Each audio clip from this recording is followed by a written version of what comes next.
Wouldn't it be great to always feel the way you really want to feel? I mean, to always have like peace of mind, to experience joy and love and happiness, to always experience that feeling. And I know you know what I'm talking about, that feeling where you actually feel like you're floating and you're levitating because everything's going so great. Wouldn't it be awesome to always be able to be in that space? Right? I mean, for me, that's what I live for. And that's what I've spent the last 15 years trying to really figure out, reading hundreds of books and spending thousands of dollars on workshops and seminars and exploring myself, trying to figure out this thing right here. How do we work this? The most sophisticated piece of hardware on the planet. Yeah, that's what you have. That's what you have right now in your possession. This thing called the mind. And it is with mind that we create reality. So wouldn't it make sense to really learn how to master the only thing that you can really control? The only thing that you could fully always really control. You see, I've spent a big portion of my life trying to control everything outside of myself so that I can feel better inside. And I did feel good at times. I did have some feel good moments, many feel good moments, in fact. Those moments, though, they went by like the clouds. They went by like the wind. They went by like the ocean and the waves that come in. And they would come in for a moment and then they would go. And what I learned is that the only thing that I really have control over is how I perceive the world, how I respond to the world. I mean, don't we all go through moments of feeling depressed at times? Maybe feeling like my purpose is not really in alignment. And maybe feeling like I'm not worthy of certain things. And maybe feeling like I'm second guessing myself. I'm doubting. I'm having some doubts. I'm having some depression. These are common things that we all go through unless you're superhuman. And you don't go through those things, which is awesome. You need to message me and give me your secret. And for the most of us, we go through these things. It's part of a life. It's part of the human life experience of going through these things, right? And what I want to leave you with is an analogy. Think of this. Think of your mind as a wood chipper. And a wood chipper does what? It chips wood. A wood chipper would not only chip wood, it would chip whatever you put in that, because it's technically a machine. The wood chipper is perfect. There's nothing wrong with the wood chipper. So if you put wood, out the other end comes fragments and pieces of the wood.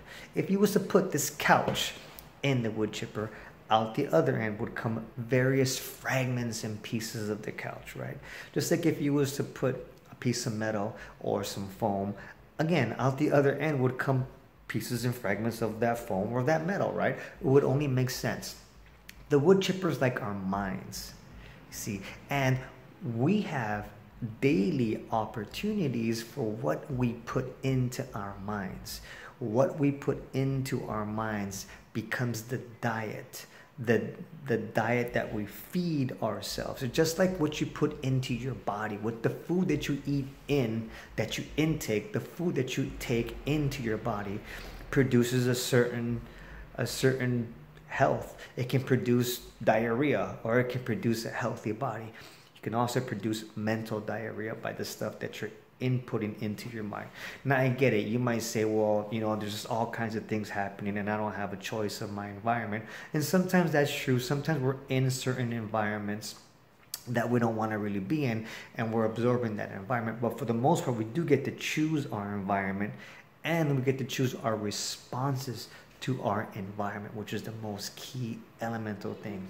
So you see, we spend a lot of time in finding ways to not be in that space of despair, in that space of anxiety, in that space of depression or fear, right?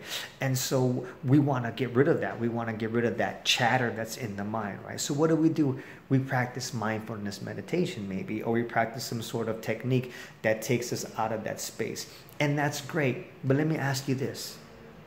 If the chatter in your mind was something that was pleasant and something that brought you joy, would you still want to stop the chatter?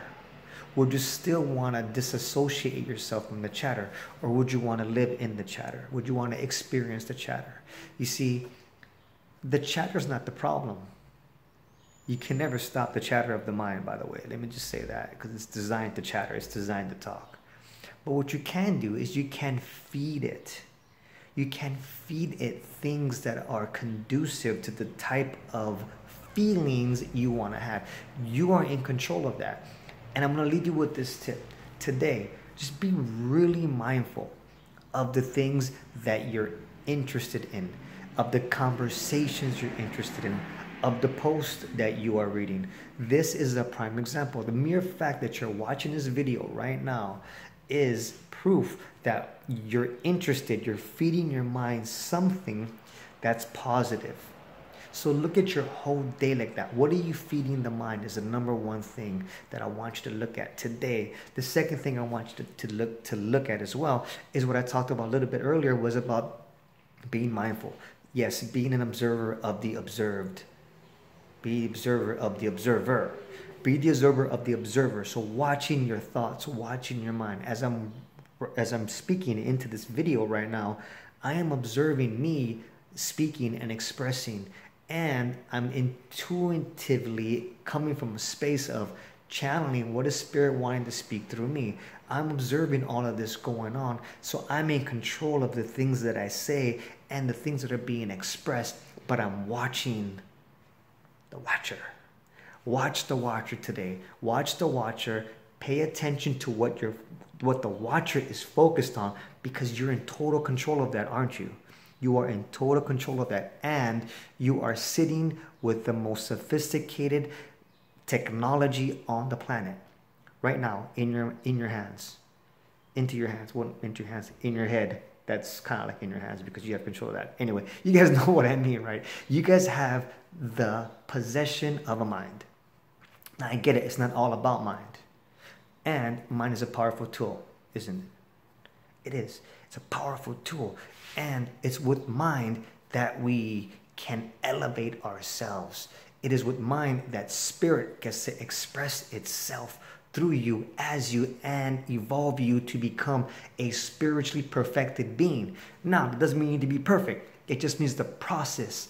Perfection is in the process of evolution, of evolving yourselves. I love you guys. Click, subscribe, follow, comment below, and most importantly, share the vibration. Love you guys.